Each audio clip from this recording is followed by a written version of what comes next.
നീ ഒന്ന് ചിന്തിച്ചു നോക്ക്. ഇത്രയും വലിയൊരു മനുഷ്യന്റെ മുമ്പ് ചെന്ന് നിന്നിട്ട് നിസ്സാരനായ ഞാൻ ചോദിക്കുക എന്നെ ഓർമ്മയുണ്ടോ എന്ന്.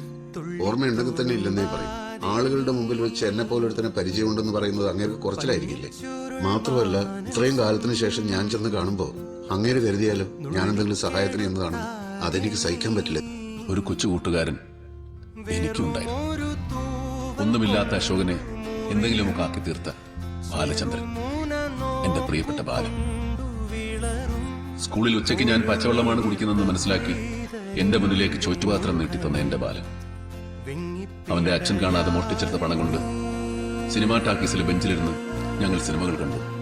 അവന്റെ അശോകന് മെച്ചപ്പെട്ട ഒരു ജീവിതം ഉണ്ടായപ്പോൾ ഒപ്പം അവനില്ലല്ലോ എന്ന വേദനയോടെ ഒരു തേങ്ങനോടെ അല്ലാതെ എന്റെ ബാലൻ എനിക്ക് ഓർക്കാൻ കഴിയുന്നില്ല.